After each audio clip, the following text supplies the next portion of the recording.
Salut à toutes et à tous et bienvenue dans cette nouvelle vidéo. On termine aujourd'hui notre mini formation Unity. Vous allez voir, on va coder un tout petit jeu, c'est un Flappy Bird, d'accord, mais sous format d'hélicoptère. Ça va être assez marrant. Petite alerte, la vidéo va aller très vite, donc si vous voulez coder en même temps, n'hésitez pas à mettre des pauses ou revenir en arrière.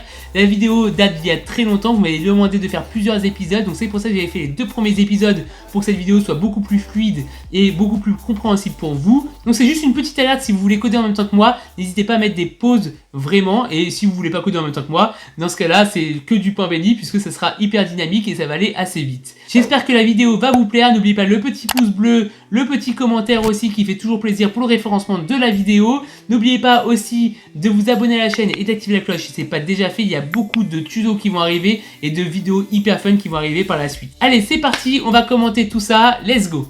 Donc là, on va créer un tout nouveau projet qu'on va appeler Copter. On l'avait déjà fait dans le tout premier épisode, mais c'est pas grave, je vous le remonte. Ça sera un jeu en 2D, d'accord? C'est parti, on va coder ce petit jeu. On fait Create et on arrive sur Unity. Donc là, sur la vidéo précédente, vous allez voir, ça va être très rapide, hein, mais je vous remonte très rapidement, voilà, l'interface. Ici, on va avoir notre scène. En bas, on va avoir tous nos fichiers. Voilà, donc là, je vous montre un petit peu que c'est un projet vierge, d'accord. Vous avez l'onglet scène, vous avez l'onglet game. Tout ça, je vous l'ai déjà détaillé dans le tout premier épisode. N'hésitez pas à y aller. Ici, je vais simplement aller définir une nouvelle résolution. Je me mets en 16/9e, regardez, en 9/16e plutôt. Regardez bien, ici je clique sur ce petit bouton là et je vais dire aspect ratio, voilà, et je vais mettre 9:2.16, regardez. Et je vais mettre, ok, ça c'est important pour le faire, pourquoi? Parce que là ça va nous permettre de prendre un ratio pour les smartphones, voilà, du 9/16. Là du coup je vais pouvoir, voilà, avoir en smartphone au final, d'accord? Donc très important de le faire. Maintenant on va aller dans l'Asset Store, le troisième onglet, et on va aller taper Flappy, regardez. Donc on va aller taper Flappy pour pouvoir aller récupérer des assets, d'accord, des éléments graphiques pour notre jeu. On va pas les inventer, hein, d'accord. On va prendre celui-ci, regardez, Flappy Copter. Très bien. Donc vous allez cliquer dessus, moi je l'avais déjà fait, hein, et vous allez pouvoir importer, d'accord. Vous allez pouvoir cliquer sur Import, c'est complètement gratuit, donc n'hésitez pas à le faire. Il faut d'abord vous identifier, hein, sur l'Asset Store. Hein. Quand vous cliquez sur Import, ça va vous ouvrir une petite pop-up, vous cliquez sur Import et ça va tout vous ajouter automatiquement. Vous allez voir tout en bas, vous avez Asset. Et vous avez aussi, voilà, Copter, l'onglet Copter, tout a été rajouté, hein, Illustrator, File, vous avez plein d'éléments graphiques, hein, vous avez vu, vous avez plein de choses, de quoi bien nous amuser. Allez, c'est parti. Ce qu'on va commencer par faire, c'est rajouter le background. Regardez bien, j'ai rajouté le background, vous voyez, c'est un GameObject, hein, que je rajoute ici, j'ai juste fait glisser, déposer, ça m'a rajouté mon image, je la redimensionne pour que ça prenne, bah, du coup, tout mon rectangle de mon téléphone, hein, que j'avais prédéfini en 16/9e. Si je fais play, j'ai mon background qui est déjà mis. C'est plutôt cool, déjà, on a un background pour notre jeu. Très bien. Maintenant, on va rajouter notre petit hélicoptère. Regardez bien. On va prendre un truc ici que je n'avais pas montré, c'est aussi les animations, vous allez voir. Donc, je vais la mettre au niveau de ma main caméra en enfant, d'accord. Tout simplement pour que, bah là, ça n'a pas vraiment de sens en fait, hein, je vous avoue. On aurait très bien pu le mettre aussi à la racine. C'est pas très grave, mais c'est pour que ça suive ma caméra. Maintenant, vous avez vu, j'ai cliqué droit pour pouvoir rajouter une animation. Et je vais mettre tout simplement l'onglet animation ici pour que ça soit beaucoup plus visible, d'accord. Je vais créer une nouvelle animation pour mon hélicoptère. Comme ça, on va voir les hélices qui vont, voilà, bah, justement tourner, ok.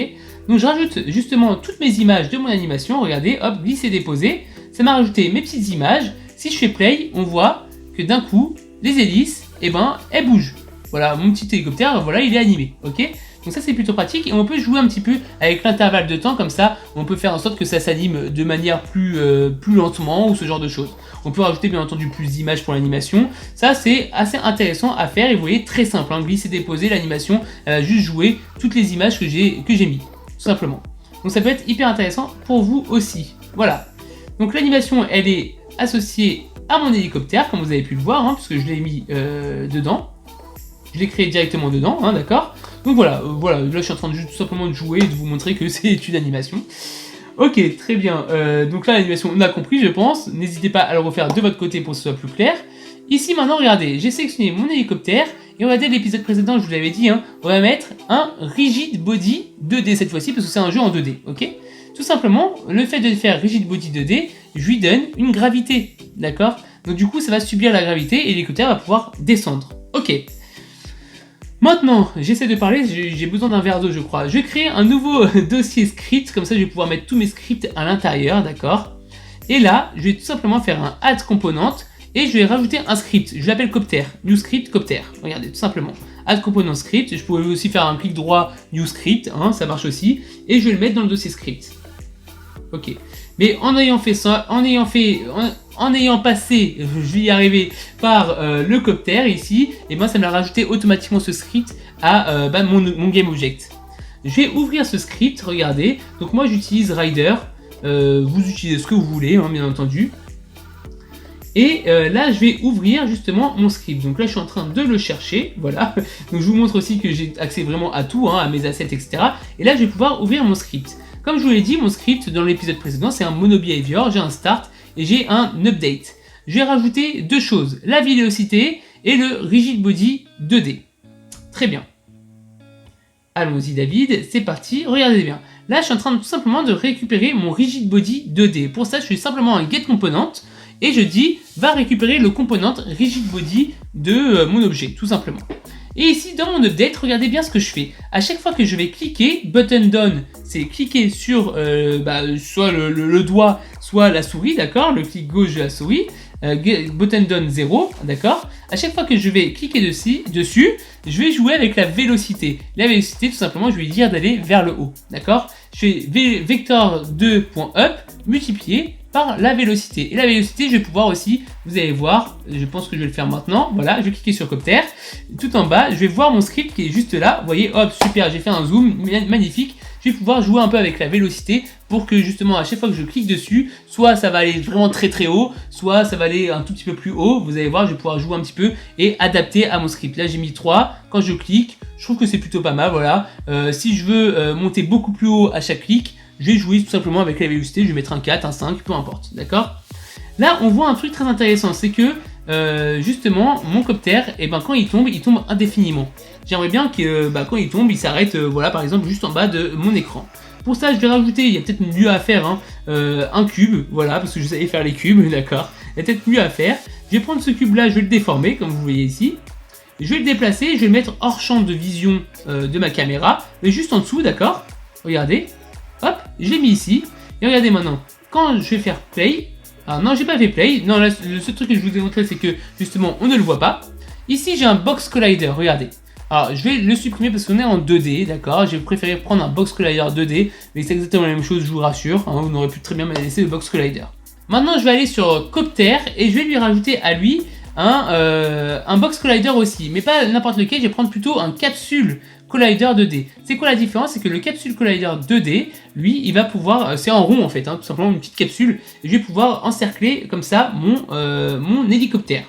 Donc rappelez-vous l'épisode précédent, hein, le collider, ça permet de dire que mon objet c'est du solide. D'accord, c'est du solide et qu'on peut justement taper dedans, quoi, en fait. Hein. On peut taper dedans, c'est un objet solide. Et regardez maintenant, en ayant fait ça, étant donné que mes deux objets sont vraiment solides, eh bien, je ne peux plus descendre, d'accord. J'ai deux objets solides, je ne peux plus descendre, les deux subissent un choc. Voilà, je vais y arriver, hein. Je vais y arriver, c'est beaucoup, c'est un marathon, hein, ce truc-là. Là, je rajoute deux images, c'est mes tuyaux, justement, pour un Flappy Bird. C'est toujours bien d'avoir un tuyau pour passer entre les deux tuyaux. Regardez bien, je rajoute mon premier tuyau, hop, qui est juste là, et je vais le dupliquer, regardez, hop, et je vais mettre mon deuxième tuyau juste au-dessus. Très bien. Voilà, donc je laisse un petit écart entre les deux pour pouvoir faire passer mon hélicoptère, bien entendu. Ok, j'ai mes deux tuyaux maintenant. Je vais rajouter justement un GameObject empty pour pouvoir mettre mes deux tuyaux à l'intérieur, regardez bien. Pourquoi je fais ça? Comme ça, quand je vais déplacer justement mes tuyaux, voilà, mon pipe qui est juste devant, hein, d'accord, donc mon objet parent, je vais pouvoir déplacer les deux en même temps. On l'avait vu dans les épisodes précédents, d'accord. Je vais pouvoir maintenant déplacer mes deux tuyaux en même temps. Je vais aller beaucoup plus loin, bien entendu. Ici, je vais rajouter un box collider 2D, bien entendu. Pourquoi? Parce que j'aimerais que quand mon hélicoptère tape dedans, ben c'est la fin de la partie au final, d'accord. Donc c'est très important que ce soit des box colliders. Donc des objets solides, hein, bien entendu.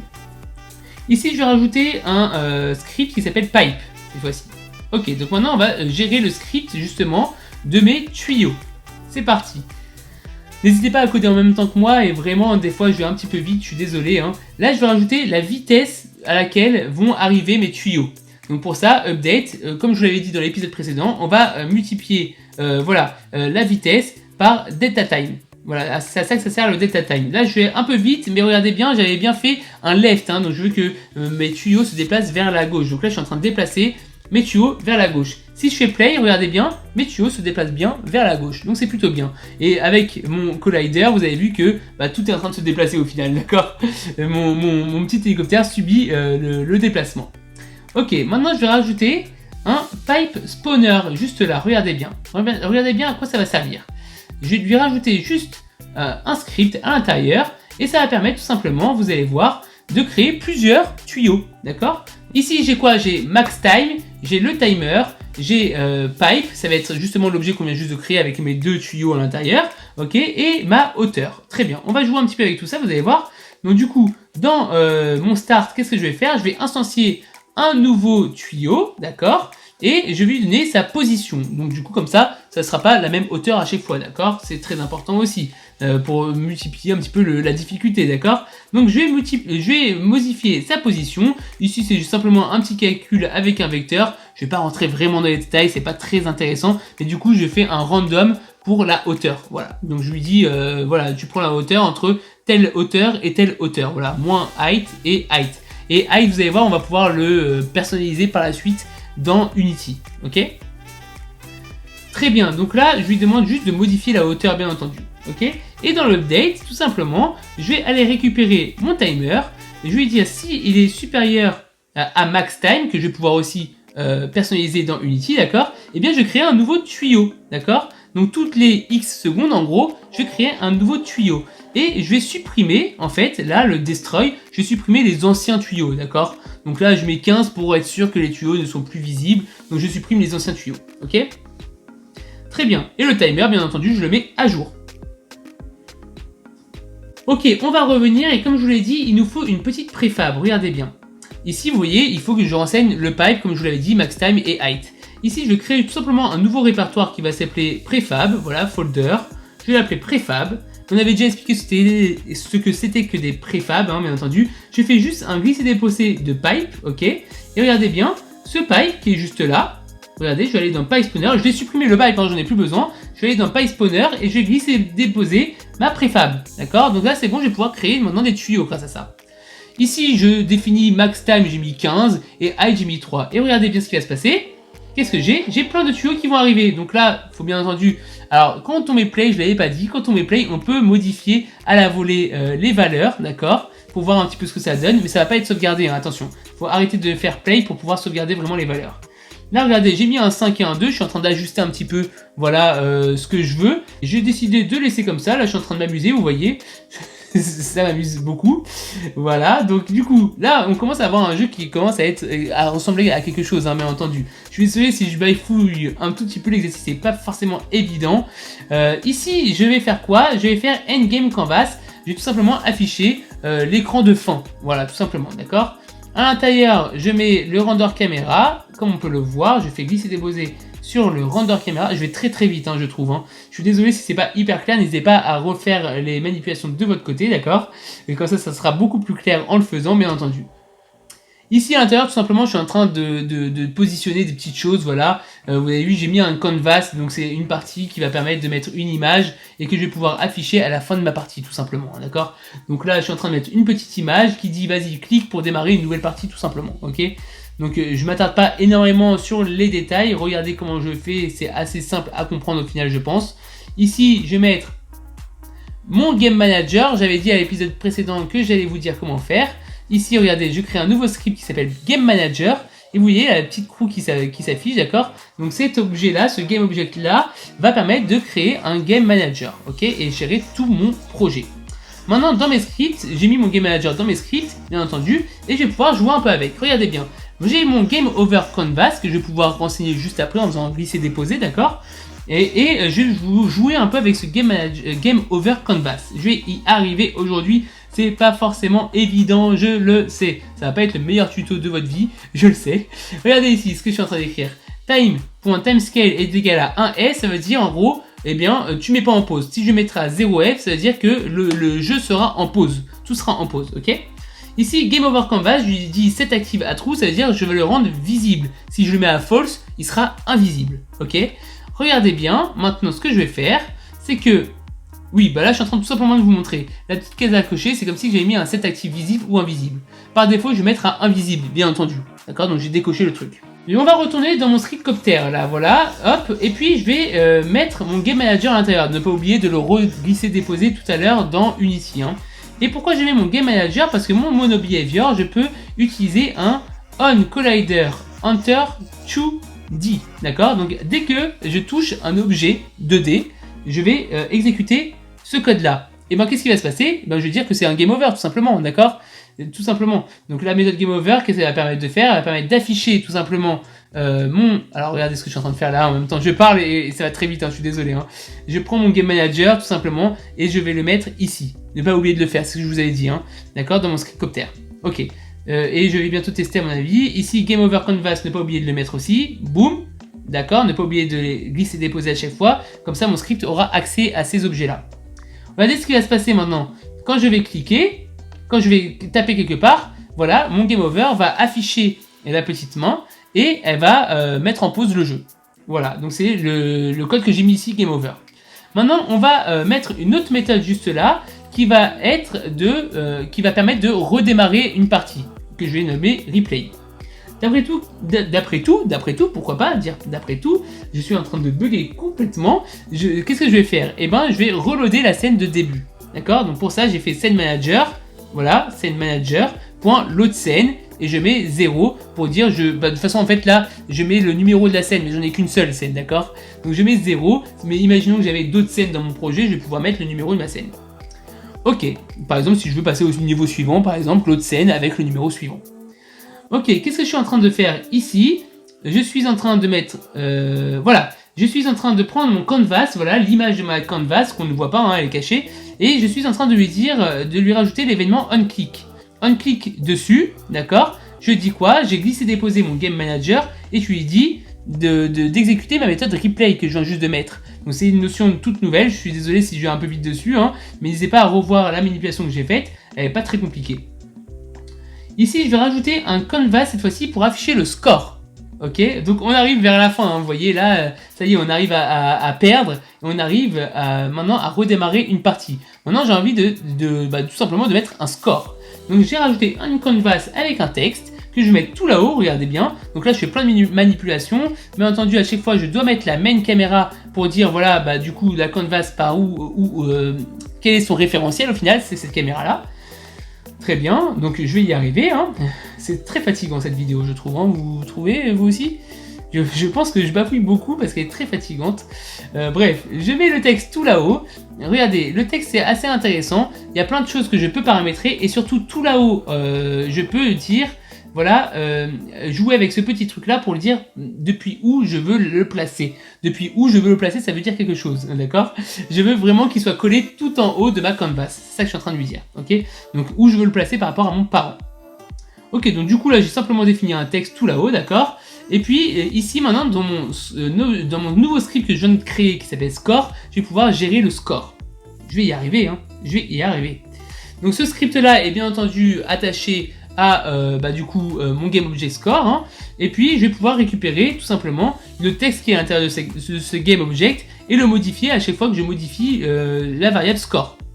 Ici tout simplement dans mon pipe je vais rajouter un empty élément, un GameObject complètement vide, d'accord, qui va s'appeler collider, tout simplement pour pouvoir calculer mon score. À chaque fois que je vais rentrer dans ce collider, eh bien je vais incrémenter mon score de 1. Et ce collider là, regardez où est-ce que je vais le mettre. Je vais le déplacer et je vais le modifier, donc c'est très important de pouvoir le modifier. Je vais le modifier à la sortie, regardez. Je vais dire à la sortie de mon tuyau, hop, voilà, je vais exécuter le script addScore. Regardez bien. Dès que je vais pouvoir justement rentrer dans ce tuyau, donc onTrigger Enter2D, cette fois-ci on utilise, d'accord? Dès que je vais pouvoir entrer dans ce tuyau là, eh bien je vais incrémenter l'objet score qui est là. Donc c'était en statique, public, donc je peux y accéder très facilement, d'accord? C'est un peu de la triche, mais je vais pouvoir comme ça y accéder très facilement. Là je suis juste en train de modifier un petit peu mes tuyaux pour que ça soit plus fin, etc. Je suis en train de réadapter un petit peu tout ça, modifier ma préfab, vous voyez, je fais un apply all. Voilà, je vais faire un petit play et vous allez voir maintenant mon score qui va être modifié. D'accord? Tout simplement, à chaque fois que je vais rentrer à l'intérieur, mon score, regardez en haut, il passe à 1 maintenant. Voilà. Et si je continue, voilà, il va passer à 2. Vous Voilà, donc n'hésitez pas vraiment à faire les mêmes manipulations que moi parce que mes commentaires vont un peu trop vite. Il y a des choses que j'oublie de dire parce que j'ai pas le temps de les dire, parce que la vidéo va trop vite et je le sais. Vous allez me le dire en commentaire, ça va trop vite David, je le sais. Mais n'hésitez pas vraiment à le recoder en même temps que moi, tout simplement en même temps des pauses. Maintenant, ce que je suis en train de vous montrer, c'est comment exporter le projet. Tout simplement, là, on va ouvrir cette petite pop-up Build Setting. Là, je vais l'exporter pour Android. D'accord? Vous voyez que j'ai plein de choses, hein, PC, Mac, tvOS, PS4, Xbox. Vous pouvez aussi l'exporter sur ces plateformes-là. Hein. Donc là, je vais sur Android et puis je vais aller modifier un petit peu les paramètres d'Android en cliquant sur Player Settings. Ici, je suis par exemple en train de dire que je veux mettre du IL2CPP, c'est très important. C'est des configurations que je vous donne, mettez-les par défaut si vous faites du mobile sur Android, c'est très important. Ici, je change l'orientation en portrait, je bloque l'orientation en portrait parce que je ne veux pas gérer le paysage. Et puis là, regardez, j'ai switché la plateforme pour pouvoir vraiment switcher sur Android. J'ai coché Export Project. Et je suis en train de mettre mon projet sur mon bureau, tout simplement. Une fois que ça a terminé, ça a duré un peu de temps, mais là j'ai cuté sur la vidéo, d'accord? J'ai mon projet Android qui a été créé. Et je peux tout simplement l'ouvrir avec Android Studio. Regardez, je peux ouvrir mon projet avec Android Studio comme un projet normal sur Android. Donc là, j'ouvre le projet, hop, et vous voyez, j'ai mon projet Unity qui est là. Et qui contient, voilà, Unity Library et Launcher. Launcher, ça va permettre de démarrer le jeu. Unity Library, il y a mon jeu à l'intérieur. Je le démarre sur mon smartphone et regardez, magie, et vos idées sont... Enfin bref, mon jeu fonctionne très bien sur mon smartphone. Là, je suis en train, SMG950F, c'est mon Samsung, celui sur lequel je suis en train de filmer d'ailleurs. Je suis en train de jouer à mon jeu, je peux perdre, je peux jouer, je peux faire des super scores, regardez. C'est magnifique, mon jeu fonctionne, vous êtes capable maintenant de faire exactement la même chose. Même si mes commentaires, comme je l'ai dit, sont un peu trop rapides, vous pouvez vraiment recoder exactement la même chose que moi, d'accord? Il y a peut-être des petits bugs, il y a peut-être des choses imparfaites. S'il y a des développeurs Unity, n'hésitez pas à mettre vos commentaires en commentaire par exemple, justement vos recommandations. Bien entendu, je ne suis pas un professionnel de l'Unity, je vous l'ai dit, mais ces petites choses que j'ai apprises pendant ces quelques années, j'ai voulu vous les transmettre sur cette chaîne. J'espère que ça vous a plu. C'était une formation express, très rapide, je le sais. Il y a beaucoup de choses aussi et il y a encore beaucoup de choses à apprendre sur Unity. N'hésitez pas à voir sur internet tout ce qu'il y a à apprendre sur Unity. C'est vraiment hyper passionnant. Moi, de mon côté, je continue à me former dessus pour pouvoir faire des choses beaucoup plus complexes parce que j'ai vraiment adoré travailler dessus. N'hésitez pas à partager cette formation. Oui, elle n'est pas complète, mais vous pouvez déjà commencer à faire des petits jeux, vous avez vu. Donc n'hésitez vraiment pas à la partager, à mettre un gros pouce bleu sur cette vidéo, même si elle était très rapide et j'ai bafouillé de temps en temps et que c'était pas évident pour moi de commenter. N'hésitez pas à mettre un gros pouce bleu pour me motiver et pour le référencement, je vous le cache pas, avec un petit commentaire pour me dire ce que vous avez pensé de ce petit jeu, tout simplement. Si vous avez des questions, n'hésitez pas à les mettre. Je ne sais pas si j'aurai forcément les réponses, mais si un développeur Unity passe par là, il pourra peut-être y répondre. Donc n'hésitez pas à poser vos questions juste en dessous. Abonnez-vous à la chaîne et activez la cloche pour manquer aucune de mes prochaines vidéos. Je vous assure, c'est beaucoup plus fluide en temps général parce que je maîtrise beaucoup mieux qu'Unity. Mais là, je trouve quand même que je me suis quand même bien débrouillé. J'espère vraiment que vous pensez la même chose que moi. Donc n'oubliez pas de vous abonner et d'activer la cloche. Et on va quand même beaucoup s'amuser sur les prochaines vidéos. Allez voir aussi un petit peu toutes les vidéos qu'il y a sur ma chaîne. C'est du développement mobile. Il y a plein de formations complètement gratuites que je maîtrise beaucoup mieux que ça, hein. je vous assure. Voilà, sur du Flutter, sur du Kotlin Android, c'est mon cœur de métier, c'est ce que je fais chaque jour et ça fait plus de 10 ans que je le fais. Donc n'hésitez pas à aller voir tout ce que j'ai réussi à vous partager sur cette chaîne jusqu'à là. Bientôt il va y avoir aussi d'autres sujets, du React Native, encore du Flutter, encore de l'Android Kotlin. Il va aussi bientôt y avoir de l'iOS parce que je vous l'avais promis et je suis en train de monter en compétence dessus. Donc n'oubliez pas surtout la petite cloche pour bien être alerté de tout ça. Moi je vous dis à très vite, ciao ciao.